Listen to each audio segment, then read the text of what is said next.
Queridos, eu os convido a abrirem a palavra do Senhor, mais uma vez, agora em 1 Pedro capítulo 1, onde nós faremos a leitura a partir do verso de número 17. E faremos a leitura até o verso de número 21. E a palavra do Senhor diz assim: Ora, se invocais como Pai aquele que sem acepção de pessoas julga segundo as obras de cada um, portai-vos com temor durante o tempo da vossa peregrinação, sabendo que não foi mediante coisas corruptíveis como prata ou ouro, que fostes resgatados do vosso fútil procedimento que vossos pais vos legaram, mas pelo precioso sangue, como de cordeiro, sem defeito e sem mácula, o sangue de Cristo, conhecido, com efeito, antes da fundação do mundo, porém manifestado no fim dos tempos, por amor de vós, que por meio dele tendes fé em Deus, o qual o ressuscitou dentre os mortos e lhe deu glória, de sorte que a vossa fé e esperança estejam em Deus. Vamos orar. Senhor, nós te agradecemos, ó Pai, por esse tempo de culto, de adoração ao Senhor, e agora a meditação na Tua Palavra. Ó Pai, o Senhor conhece a cada um de nós, ó Pai, que agora lê a Tua Palavra para estudá-la. O Senhor conhece os nossos problemas, as nossas necessidades. O Senhor conhece o nosso coração. E queremos pedir, ó Deus, que de uma forma maravilhosa e sobrenatural, algo que somente o Teu Espírito pode fazer, o Senhor venha nos iluminar e nos abençoar com a Tua Palavra. Que o Senhor, Pai, venha responder dúvidas, que o Senhor venha trazer esperança, que o Senhor venha transformar aquelas coisas que precisam ser transformadas, e que tudo isso, Pai, seja para a glória do nome excelso do Senhor. Ó Deus, nós somos o Teu povo, a Tua igreja, comprada e remida pelo sangue de Jesus. E humildemente nós pedimos essas coisas. Em nome de Jesus nós oramos. Amém. Queridos, mais uma vez estamos diante do texto de 1 Pedro. E ainda no capítulo 1, quando nós estamos percebendo Pedro extremamente preocupado com uma igreja sofrida, uma igreja que sofria não porque ela tinha fé, mas porque alguns entendiam que a fé destes crentes era algo que os incomodava. E esta igreja foi dispersa, vivendo em lugar distante. E Pedro tem a grande preocupação pastoral. E a preocupação é, através daquilo que Deus fez na sua vida, o transformando, poder pastorear esta igreja. Poder abençoar estas pessoas através daquilo que o Espírito lhe dava, na medida em que o Espírito o inspirava. E ele vai escrever essas duas cartas, a qual nós estamos estudando a primeira. No último texto que nós lemos, nós vimos que Pedro tem a grande preocupação de ensinar aqueles irmãos a necessidade deles viverem uma vida cristã. E ele diz que viver uma vida cristã tem a ver com viver como filhos de Deus. Mas ele diz que esses filhos de Deus são chamados filhos da obediência, sendo santos, diz o texto, porque Deus é santo. Agora, ele continua a falar da santidade cristã, ligada a uma vida de reverência, de temor, de compromisso, de responsabilidade consciente do Senhor, da salvação que Deus propõe e de tudo aquilo que significa a graça de Deus na vida do servo do Senhor. O que nós vamos perceber aqui é uma grande preocupação de Pedro em mostrar aos amados da igreja de que a vida em santificação tem a ver com uma vida de temor. E temor aqui está intimamente ligado à ideia de reverência. É como se ele estivesse falando de uma vida de temor reverente a Deus. De um reconhecimento de quem Deus é, na presença de quem nós estamos e como nós devemos nos comportar. E nós estamos na presença de Deus não somente em momentos de culto como esse que nós estamos agora, mas estamos na presença de Deus em todo instante, a cada momento da nossa existência, porque Deus está conosco. O seu Espírito habita em nós, é Ele quem cuida da igreja, e é Ele que está presente no meio do povo de Deus quando nós adoramos. E nós devemos fazer assim, em santidade e temor e grande reverência a esse Senhor. A primeira coisa que nós encontramos aqui no texto como orientação de Pedro para essa vida de reverência ou de temor a Deus é a ordem propriamente dita. Se nós observarmos bem, no final do primeiro verso, verso 17, no qual nós lemos, o texto diz, no finalzinho, portai-vos com temor durante o tempo da vossa peregrinação. Cada palavra desse texto é extremamente importante e cheia de significado. Nós vamos perceber que esse versículo de número 17, ele introduz os outros versículos, os outros 4 versículos. E o clímax desse verso 17 é a orientação para um comportamento de temor, de reverência diante de Deus. Portai-vos, tem uma condução de vida, um comportamento, um viver diário com temor. O apóstolo Pedro, ele está passando a orientação da santidade daqueles que foram separados do mundo para viver em intimidade com Deus, para a reverência que eles devem prestar a Deus. É como se ele estivesse trazendo uma segundo aspecto que marca a vida daqueles que receberam de Deus graciosamente a salvação. Eles são santos. E como santos, eles vivem na presença de Deus com temor, com reverência. Sabe, queridos, nós não somos exortados apenas para sermos santos. O texto aqui diz que esse temor que nós devemos ter diante de Deus é um temor respeitoso. Nós poderíamos dizer que é um reconhecimento profundo de quem Deus é. E isso é indispensável na vida cristã. O reconhecimento do profundo da nossa existência, do nosso entendimento de quem é o Deus e o tamanho da obra dele a nosso favor. Quando Pedro fala a respeito dessa atitude de reverência que temos que ter para com Deus, ele fala até mesmo do tempo em que devemos viver assim.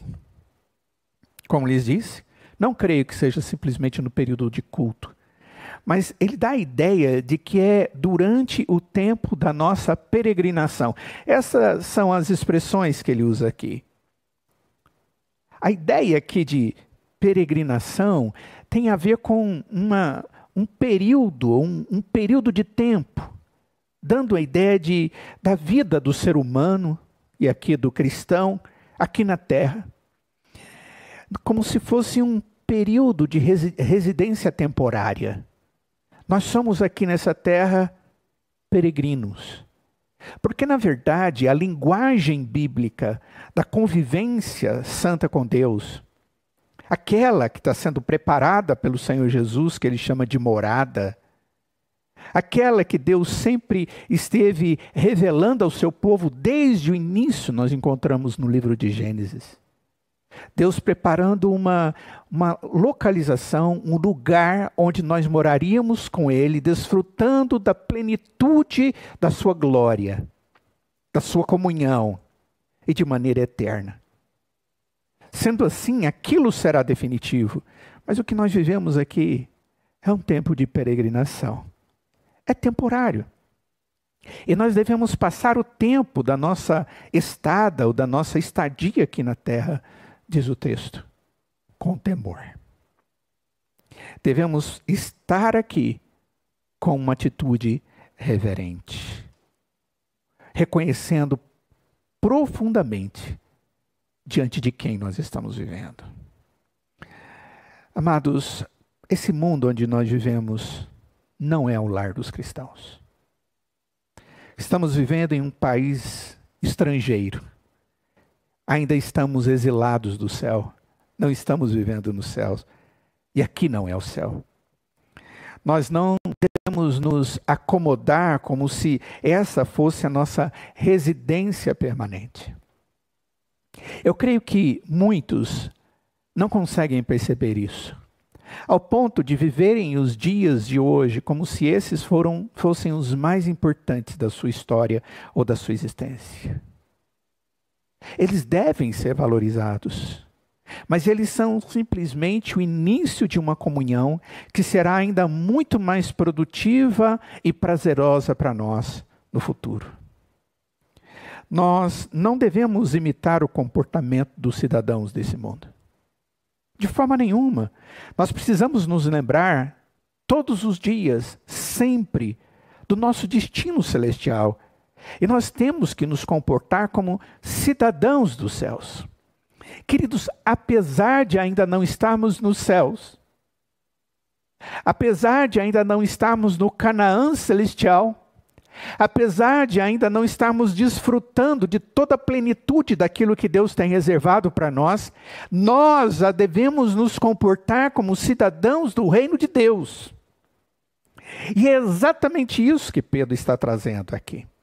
Como um alerta, como uma ordenança, uma ordem de Deus.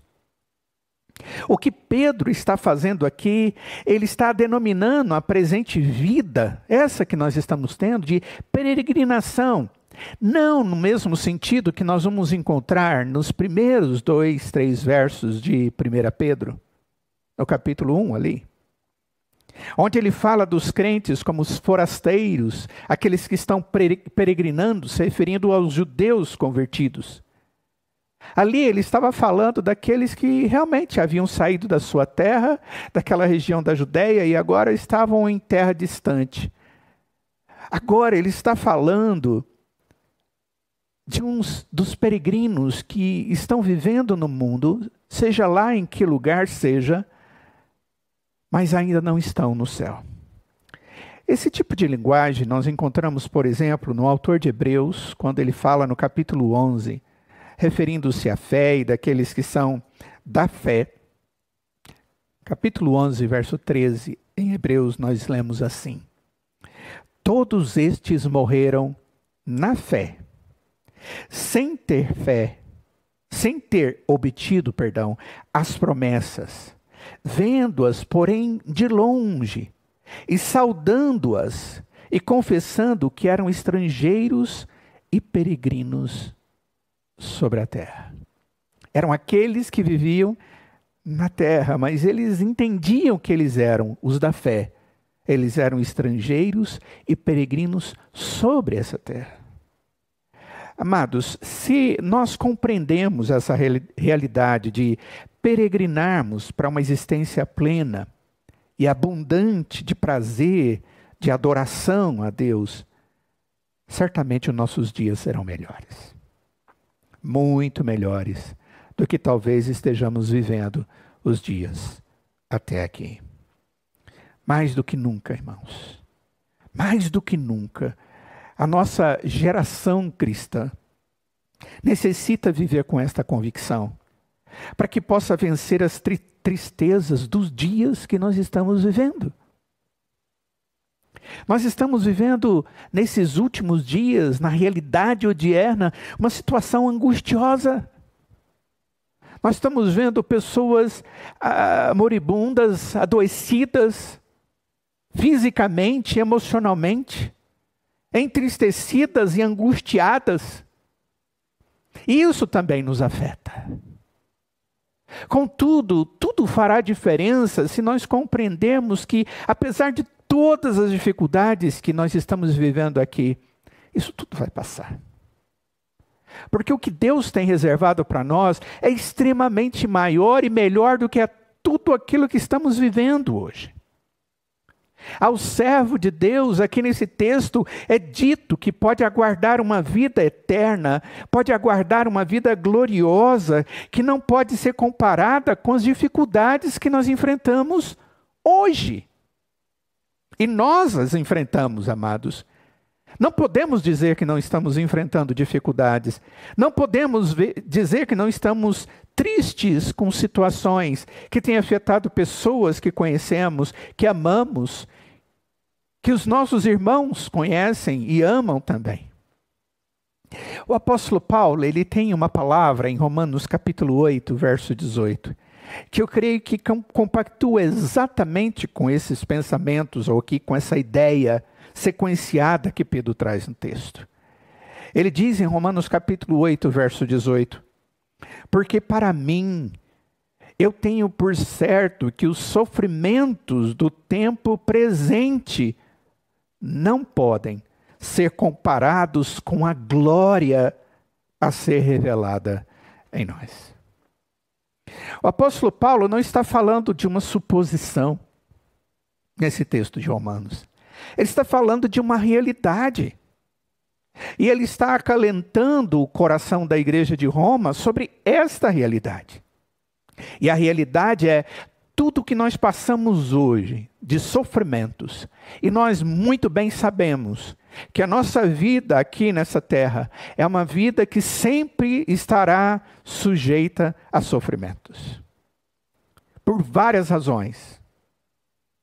Poderíamos alinhavar algumas das razões dos nossos sofrimentos. Os nossos sofrimentos, eles ocorrem por causa do pecado e da herança do pecado que nós recebemos de Adão. Nós somos pecadores e por causa dele sofremos. As consequências do pecado na nossa vida, as dores da alma, as dores do corpo, as dores dos relacionamentos quebrados, as dores da incompatibilidade com a santidade de Deus. São sofrimentos os mais diversos, mas nós, os servos de Deus, nós podemos estar certos de que a glória que Deus tem reservado para nós, por maior que sejam os sofrimentos que estejamos vivendo ou venhamos a viver, a glória de Deus a ser revelada, ela será sempre extremamente, infinitamente maior, sem medidas. Quando nós compreendemos plenamente nossa peregrinação, mas não é uma peregrinação de derrota. A nossa peregrinação cristã, ela sempre será de vitória. Mas isso acontece, diz Pedro, na medida em que desenvolvemos uma vida de santidade e de temor reverente a Deus. Na medida em que sabemos diante de quem nós estamos vivendo a nossa realidade de salvos. Logo depois, Pedro, ele nos fala um pouco mais a respeito do motivo que nós devemos ter dessa obediência, dessa reverência. E a primeira coisa que ele diz é porque nós somos aqueles que invocamos ao Pai. Queridos, quando o texto bíblico fala, ora, se invocais como Pai, o texto ele está afirmando, ele não está questionando. Esse se aqui é, visto que vocês invocam como Pai, dando-nos a confirmação de que a igreja do Senhor Jesus, o povo de Deus, os salvos, são aqueles que verdadeiramente invocam a Deus. Ele está apontando aqui para a origem da nossa santidade e temor reverente. O apóstolo Paulo, em Romanos capítulo 10, no verso de número 13, ele diz assim, porque todo aquele que invocar o nome do Senhor será salvo. É uma afirmativa bíblica. Todo aquele que invoca o nome do Senhor será salvo. Nos versos anteriores, a partir do verso 10, do capítulo 10 de Romanos, ele nos fala claramente que aquele que confessa o Senhor Jesus com os seus lábios, este é salvo. E agora ele fala sobre o invocar. Não é simplesmente alguém simplesmente dizer, ó Pai, mas é um invocar que tem a ver com uma consciência, tem a ver com um coração que compreende a Deus, que crê em Deus, que depende de Deus. O Senhor Jesus, quando ensina os seus discípulos a orar, ele diz, quando vocês forem orar, vocês vão orar assim: Pai nosso que estais nos céus. Observem que essa é uma expressão de invocação. Você está chamando e está exaltando a Deus. Invocar a Deus é mais do que buscá-lo, é glorificá-lo. É estar diante de alguém santo, excelso, soberano, glorioso, único Deus. Isso é invocar. E o texto diz que nós temos uma vida de reverência na presença de Deus, porque nós somos aqueles que pela graça invocamos a Deus, conhecemos a Deus. E esse Deus aqui, ele é apresentado de uma forma muito interessante por Pedro. Ele diz que esse Deus que nós invocamos é aquele que, sem acepção de pessoas, julga segundo as obras de cada um. O temor aqui se refere de forma específica à consciência de que aquele a quem nós chamamos de Pai é também o mesmo que julga os seus filhos. Mas ele faz isso de maneira correta, imparcial.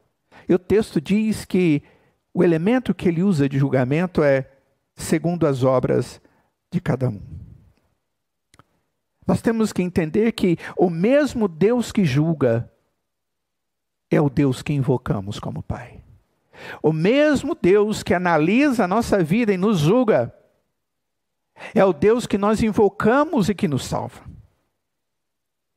Quando nós compreendemos que Deus é um Deus que tem um conhecimento pleno de todas as coisas, Ele não precisa ser informado de nada a respeito de mim. Ele me conhece. Conhece os meus pensamentos, Ele conhece os meus sentimentos, Ele conhece as minhas atitudes, Ele conhece o meu olhar, Ele conhece o meu desviar dos olhos, Ele conhece a minha religiosidade, a minha espiritualidade, Ele me conhece mais do que eu mesmo.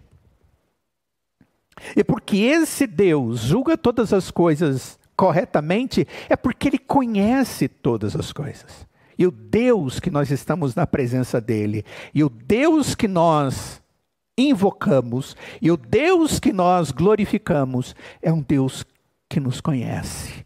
E por isso, nós devemos ter zelo na presença dEle. É por isso que nós devemos ter um temor a Deus.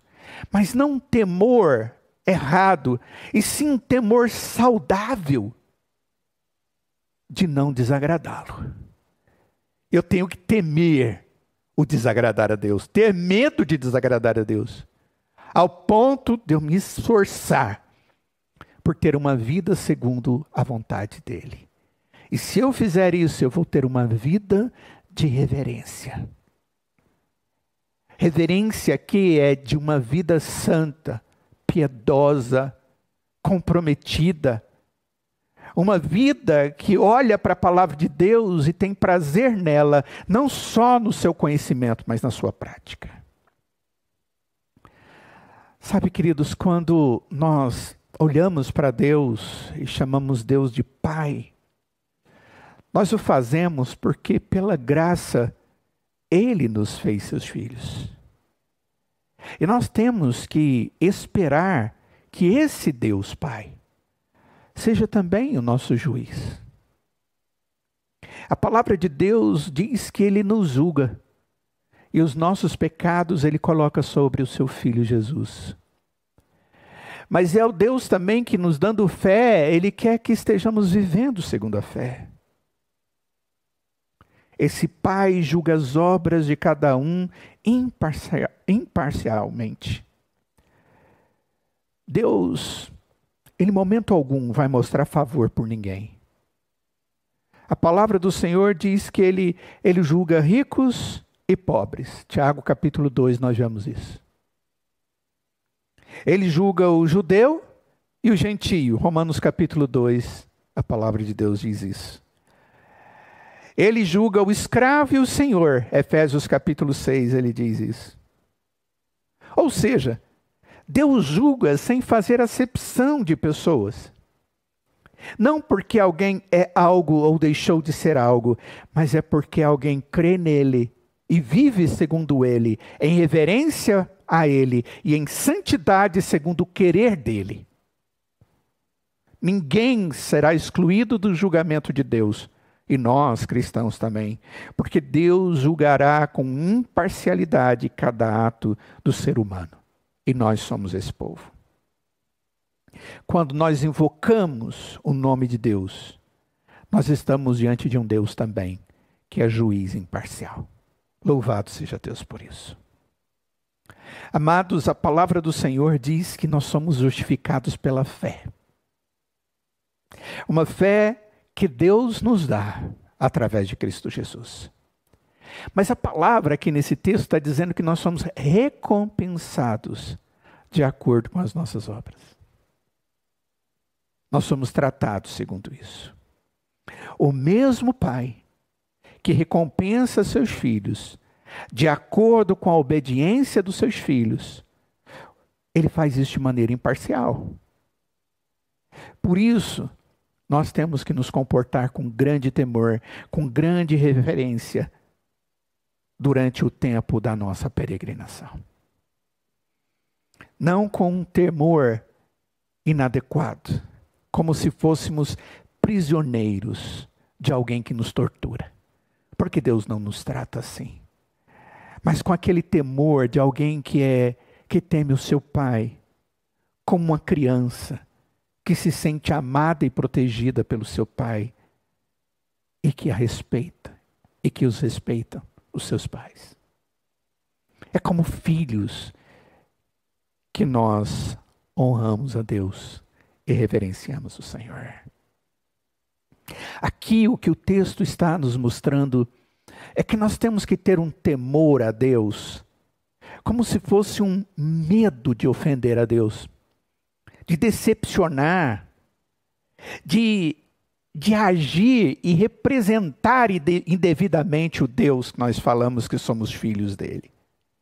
É ter um medo que nasce a partir de uma reverência verdadeira dentro de um espírito de adoração que nós aprendemos na comunhão com o Senhor. Diante disso, o que o texto nos mostra também é que nós devemos conhecer o valor da nossa redenção. Irmãos, eu não sei quanto a vocês, contudo, todas as vezes que eu encontro alguns textos na Escritura que falam sobre essa obra perfeita de Deus, chamada obra redentiva, obra da salvação, nós encontramos desde o primeiro momento em Gênesis até o final em Apocalipse, na palavra de Deus. Eu fico extasiado pelos detalhes que a palavra de Deus nos mostra. De como Deus prepara toda a história, todos os mínimos detalhes dentro da história e além da história na eternidade, para que nós possamos ser perdoados por Ele e feitos filhos. No verso de número 18, Pedro diz: sabendo que não foi mediante coisas corruptíveis, como prata ou ouro, que fostes resgatados do vosso fútil procedimento. Que fútil procedimento? Que vossos pais vos legaram. Sabendo que.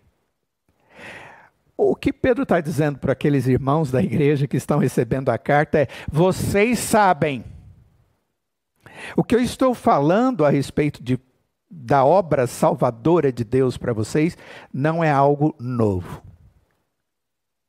Mas é como aquele pai que fala de novo a respeito desses detalhes, para que os seus filhos possam pensar e valorizar um pouco mais aquilo. É assim que Deus faz em toda a Escritura, na medida em que Ele vai revelando cada vez mais detalhes a respeito do seu amor que nos salva. E nós vamos ficando extasiados do conhecimento do amor de Deus para conosco. Nós sabemos a respeito do pensamento de Deus, como um Deus santo, como um Deus Pai, como um Deus juiz. E agora o texto fala que existe uma outra razão de sermos reverentes a Deus: gratidão. Essa é a razão. Nós honramos, bendizemos, glorificamos, respeitamos ao Senhor, porque nós somos gratos por tudo aquilo que Deus fez para nos resgatar de nossa existência antes de Cristo ser colocado dentro do nosso coração. Essa é a linguagem de Pedro. Sejam gratos, percebam, vocês sabem algo muito importante. O que vocês sabem é que não foi mediante coisas corruptíveis que vocês foram resgatados, libertos. Houve um pagamento. Houve um pagamento. Ele está aqui levando em consideração algo muito importante. Ele está apelando para questões elementares da fé cristã, mas que são importantes. O que Pedro faz aqui é um comparativo entre coisas materiais nobres e a obra espiritual de Deus nobre a nosso favor. Ele menciona o valor da prata e do ouro. Ele diz, apesar de serem nobres, são perecíveis. Eles se desgastam. Ele é perdido, ele pode ser desgastado, ele pode deixar de ter valor em algum momento. Mas a obra perfeita de Deus, não. Antes da conversão, queridos, os cristãos não eram diferentes do resto do mundo. Sem ter Cristo no nosso coração, nós somos como os demais. A nossa maneira de falar, a nossa maneira de agir, a nossa maneira de pensar, era tudo tão vazio. E tudo que nos rodeava era algo que trazia um prazer vazio. Contudo, essa condição anterior foi totalmente mudada na medida em que fomos tratados por Deus. Essa condição anterior, Pedro diz, vosso fútil procedimento que vossos pais vos legaram. O legado que nós recebemos do mundo, ele chama de fútil procedimento. Porque tem a ver com algo que vem da mente do homem, que é escravizado do pecado e até mesmo do maligno. Quando nós aceitamos a Cristo Jesus, nós fomos libertos da escravidão, da conformação com o mundo, por meio do pagamento de um resgate. E o pagamento foi de um valor infinito. Nós fomos resgatados, amados, das coisas que aprendemos e vivemos com consequência do passado, antes de crermos de Cristo. E Deus nos arranca disso. Aquilo que valorizávamos, aquilo que vivíamos, aquilo pelo qual nós nos desgastávamos, ao ponto de alguns entregarem até a própria vida por aquelas coisas que eram como prata ou ouro, que em um momento valia alguma coisa e depois não valia nada. O nosso modo de vida demonstrava quem nós éramos. Mas Deus nos transforma para que nós possamos viver uma nova vida, como aqueles que foram descontaminados da velha vida. E nós devemos nos lembrar isso, para que possamos ter uma vida de temor e reverência a Deus. Pedro diz, não foi por prata e ouro, verso 19, mas foi pelo precioso sangue, como de cordeiro, sem defeito, sem mácula, o sangue de Cristo. O nosso Redentor, amados. Cristo Jesus é o nosso Redentor e Ele é completamente, absolutamente perfeito em todo o seu ser e em toda a sua obra. Nada do que Jesus era tinha ponta de imperfeição. Nada do que Jesus fez foi parcial ou defeituoso. Tanto ele quanto a sua obra foi perfeita. E se nós somos tentados hoje, mesmo tendo crido em Cristo Jesus, a voltar aos prazeres, se somos tentados hoje a voltarmos aos divertimentos mundanos, voltarmos a adotar costumes e padrões do mundo, a nos tornar semelhantes ao mundo, aos seus caminhos errados, nós devemos nos lembrar que Cristo derramou o seu sangue para resgatar-nos desse tipo de vida. Amados, voltar ao mundo significa voltar na direção do grande abismo que nos foi permitido atravessar mediante um preço altíssimo e nós saímos dele. Mais do que isso, representa desobediência e deslealdade ao nosso Salvador. O que Pedro estava querendo produzir no coração daquela igreja era uma compreensão plena de todas as razões pelas quais essa igreja devia ser santa, e reverente e temerosa a Deus. A partir daqui, nesses 2 versos, ele mostra a obra do Senhor Jesus. São muitos detalhes que ele traz e nós vamos ver de forma muito breve, rápida. Ele mostra a linha dos eventos da nossa redenção através de Jesus. Ele diz, verso 20, que ele é conhecido como efeito antes da fundação do mundo. Pedro mostra que quando ele está sendo conhecido antes da fundação do mundo, que Jesus ele sempre foi. Isso aponta para a eternidade de Cristo. O que ele está dizendo? Olha, a nossa salvação começou no Cristo eterno, que sempre foi. Mas o texto diz, mas que foi manifestado no fim dos tempos, no começo do fim dos tempos. Ele se encarnou no devido tempo. No tempo planejado para executar sua obra. E ele fez tudo isso, diz o texto, por amor da igreja, por amor de vós. E ele diz essas palavras para que nós não nos esqueçamos que o amor eterno manifesto na história, em nossas vidas hoje, tudo aconteceu porque Deus resolveu nos amar. Ele é o Deus eterno, que se encarnou no devido tempo, e ele fez isso por amor. No verso 21 diz, por meio dele, nós temos fé em Deus. E este é aquele que ressuscitou dentre os mortos e lhe deu glória. De sorte que a vossa fé e esperança estejam em Deus. Por meio de Jesus, irmãos, é que nós temos fé em Deus.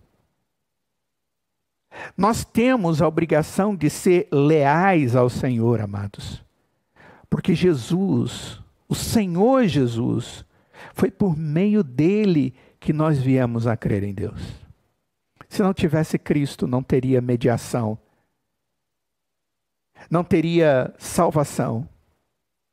Foi ele que nos revelou o coração do Pai.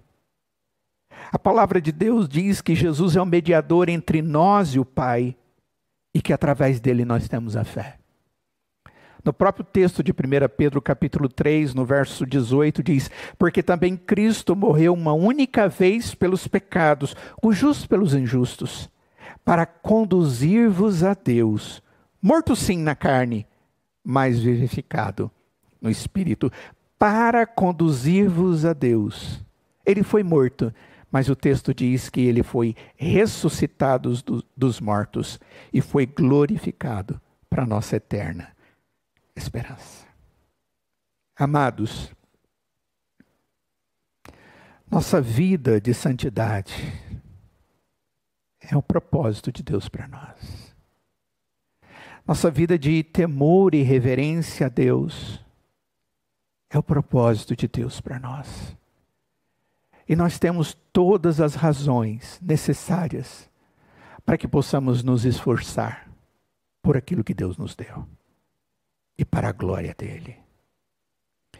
Tudo o que nós temos, irmãos, tudo o que nós esperamos ocorre pela bondade de Deus, que fez toda a perfeita obra redentiva na história e agora no meu coração e no seu coração, para que possamos viver tempos de esperança.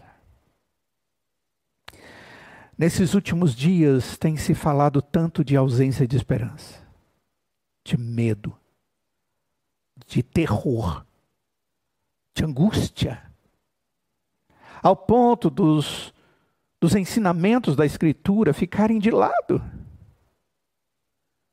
Mas quando você estiver ouvindo o seu coração coisas dessa natureza, volte-se para a palavra de Deus e leia a palavra do Senhor, que ela vai trazer estas mensagens para você. A nossa vida de comunhão com Deus, de dependência do Senhor, ela já está reservada. Ela já está se cumprindo hoje. Mas esse período é pura peregrinação. Se em algum momento Deus, no seu querer, quer nos levar para a sua presença, do mesmo jeito que eu louvo a Ele por estar aqui, devo agradecê-lo e glorificá-lo por estar com Ele. Mas faço isso, e você também deve fazê-lo, porque vivendo ou morrendo, nós vivemos e morremos para o Senhor. E se hoje estamos aqui peregrinando, se formos para a presença de Deus, é para a morada celestial e eterna. Acalme o seu coração com estas palavras. Acalme a sua esperança com estas palavras da Escritura, para que nós possamos viver tempos de paz em meio às lutas.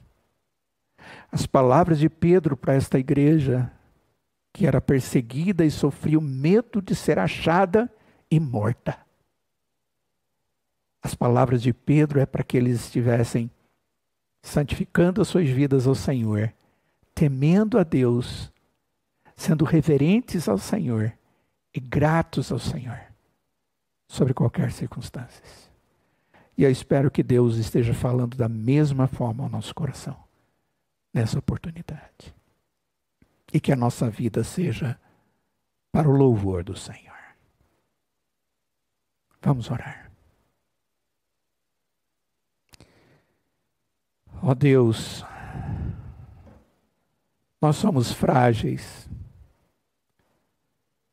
E nós confessamos ao Senhor, ó Pai, a nossa fragilidade.